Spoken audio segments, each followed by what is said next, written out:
Salut les amis, j'espère que vous allez bien. On se retrouve pour la nouvelle vidéo. Cette fois-ci, nous allons parler des supports et des résistances. Donc, il faut savoir que les supports et les résistances sont très importants. Donc, nous allons parler des différents supports et des différentes résistances qui se trouvent. Comment on peut identifier les supports, comment on peut identifier une résistance sur le marché. Donc, voilà. Déjà, en commençant par là, voici notre support et résistance. Donc, cas d'un marché en range, parce qu'il peut y avoir des supports et résistance horizontales, il peut y avoir des supports et résistance aussi, donc obliques. Donc, cette fois-ci, on va parler des supports et résistance horizontales. Donc, déjà, avec un support et résistance horizontale, donc vous allez voir que le marché va faire une phase de consolidation. Donc, le marché va faire un va-et-vient dans un support et dans une résistance. Donc, cette va-et-vient là, on appelle ça une phase de consolidation. En ce moment, le marché est en train de faire donc une phase d'indécision. Donc, déjà, qu'est-ce qu'on attend? On attend que ça casse le support ou ça casse la résistance. Est-ce que vous voyez? Donc, ces lignes que vous voyez là en haut, c'est ça qu'on appelle les zones de support. Les lignes que vous voyez là, et c'est ça qu'on appelle les zones de résistance. Les lignes que vous voyez là en bas, c'est ça qu'on appelle une zone de support. Ouais. Donc, déjà, à ce cas-là, quand vous voyez que si les marchés sortent de là, ça montre qu'on aura une tendance baissière. Si les marchés sortent de là, ça montre qu'on aura une tendance haussière. Ok. Donc, ensuite de cela, nous allons voir encore cas d'un marché en tendance. Donc, vous allez voir que ici, le marché est en tendance haussière. Il peut y avoir aussi des tendances baissières. Mais cette fois-ci, nous sommes dans une tendance haussière. Si nous sommes dans une tendance haussière, qu'est-ce qu'on doit remarquer? Ici, là où vous voyez des cassures là, des cassures ici, des cassures là. Donc ici, ça c'est ici en bas, ça c'est notre résistance. Ça c'est notre support, pardon. Ici, ça c'est notre support. Donc ici, ça c'est notre résistance. Dès qu'on a fait un cassure ici, donc ici ça devient notre résistance et ici ça devient notre support. Donc et la résistance va se trouver à ce niveau. Donc il faut savoir toujours c'est les supports qui se trouvent en bas et la résistance qui se trouve en haut. Donc voici, avec ces cassures là, il y a eu un support ici et une résistance ici. Mais avec cela encore, il y a eu un autre résistance ici et un support ici, ainsi de suite, ainsi de suite. Mais comment on peut trader avec des supports et résistances, comment on peut trader avec la cassure? Donc c'est très important, mais nous allons voir ça dans le cas de l'application du trading. Donc cette fois-ci c'est pour vous montrer donc entre les supports et résistances dans une tendance haussière ou dans une tendance baissière. Donc c'est comme vous le voyez ici, c'est tout à fait le contraire pour les tendances baissières. Avec les tendances baissières, donc ici ça peut être notre résistance, ici ça peut être notre résistance, ici ça peut être notre support, ici ça va être notre support aussi, ici ça va être notre support aussi, ainsi de suite comme ça. Donc c'est pour vous montrer juste comment on peut identifier des supports ou des résistances sur le marché. Les supports se trouvent toujours le plus bas qui se trouve en haut, c'est ça qu'on a toujours le plus haut qui se trouve en haut, c'est ça qu'on appelle la résistance, et le plus bas qui se trouve en bas, c'est ça qu'on appelle le support, ainsi de suite. Disons que entre ces deux cassures là, donc la première cassure ici, c'est ça qui va être notre support, et la deuxième cassure ici, c'est ça qui va être notre résistance. Donc on dit toujours les supports c'est ce qui se trouve en bas et la résistance c'est ce qui se trouve en haut. Donc si on compare les deux aussi, donc cette fois-ci ici ça va être notre support, ici ça va être notre résistance, etc. Donc ça c'est pour identifier les supports et résistances dans une tendance haussière. Donc dans une tendance haussière ici, comment on peut trader parce que si vous êtes dans un support résistance comme ça en train d'évoluer, donc une fois que le marché va descendre de là, donc il va faire un cassure à ce niveau. Donc dès qu'il va casser ces plis bas là, donc on aura un cassure. Donc déjà le marché va essayer de corriger toutes ces plis bas là. Donc déjà il va essayer de corriger toutes les supports que nous avons ici. Ensuite de cela, nous allons voir encore une droite de tendance. une droite de tendance. Donc c'est très simple.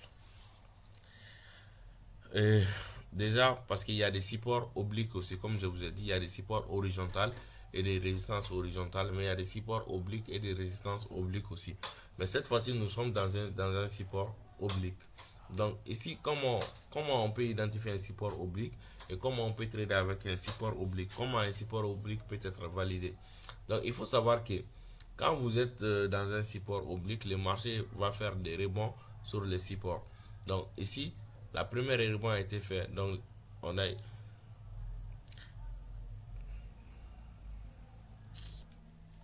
donc ici, donc le marché est en train de faire les rebonds sur un support. Donc déjà, pour qu'un support soit validé, donc il faut que par exemple ici on était sur un support en train de faire les rebonds. Donc pour que ce support là soit validé, il faut que on voit la première point ici, on voit la deuxième point, on voit la troisième point. Donc à quoi ça sert ces points là? Donc la première point, ça c'est le point de départ, la deuxième point, ça c'est le point de validation, et la troisième point, ça c'est le point de confirmation. Donc pour qu'un support oblique soit validé, donc il faut que la deuxième point donne la moitié de la figure totale. Ici ça c'est la figure totale. Donc ici, si cette figure là est égale à 10, donc il faut que donc la deuxième point doit donner au moins à la moitié de cela. Il faut que la deuxième point passe à 5.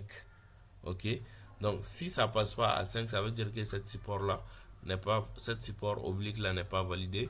Donc et puis si ça donne 5, ça veut dire que c'est validé. Donc qu'est-ce qu'on attend? On rentre pas avec ça, on attend juste un troisième point encore.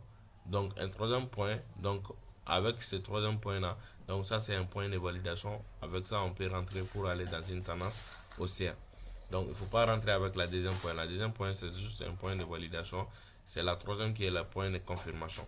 Voici un support oblique validé. Voici un support oblique non validé. Pourquoi ça n'a pas été validé? Parce que la deuxième point ne donne pas la moitié de la figure totale. Soit ça dépasse de cela, soit ça ne vaut pas. Donc déjà, il faut voir un exemple avec un chandelier japonais en bas. Vous allez trouver que nous avons 4 cases ici. Donc la figure totale est égale à 4 cases. Voici 1, 2, 3, 4. Voici 1, 2, 3, 4. Nous avons 4 cases ici. Donc ici, on va voir, comme on dit que la deuxième point doit donner la moitié de la figure totale. Donc c'est ici qui est notre figure totale. De là à là, n'est-ce pas? Ça c'est 4 colonnes, n'est-ce pas? C'est dans 4 colonnes. 1, 2, 3, 4 colonnes. Donc maintenant, il faut que ça donne la moitié. La moitié, ça se trouve ici. D. 1, 2. Ici, c'est la moitié. 1, 2 encore. Voilà. Donc, vous voyez, la deuxième point se trouve au niveau de la moitié. Donc, c'est ce qui valide notre support oblique. Donc, ensuite, la troisième point se trouve là. Donc, on dit que la deuxième point, c'est juste pour le point de validation. Et la troisième point, c'est juste le point de confirmation. C'est après la troisième point qu'on peut rentrer. Donc, on rentre pas avec la deuxième point. On attend la troisième point de confirmation pour pouvoir rentrer. C'est bon. Donc, c'est tout à fait passé les mêmes scénarios pour les résistances obliques aussi, parce que ça c'est dans une tendance haussière, et puis on va avoir des résistances obliques, ça c'est tout à fait le contraire de cela.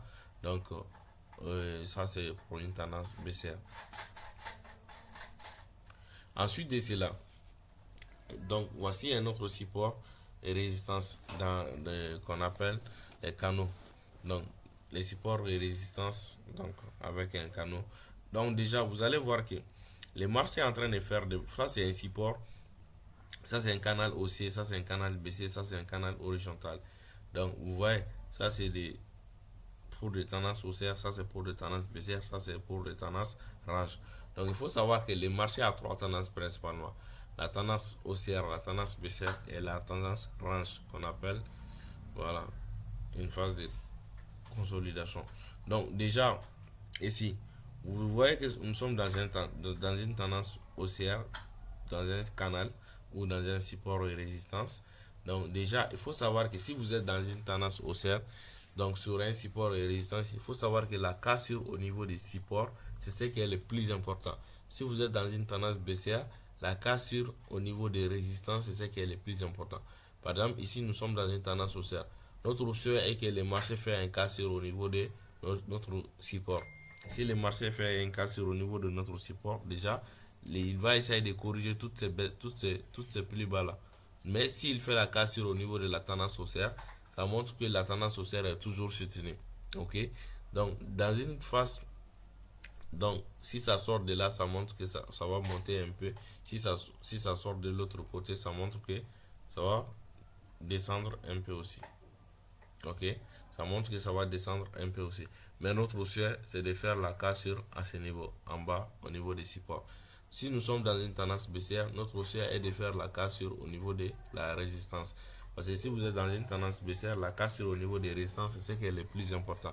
Mais si le marché fait un autre cassure, donc au niveau des supports, ça veut dire que toujours la baisse est soutenue. Donc voilà, on ne force pas. On ne force pas, on va toujours suivre les marchés.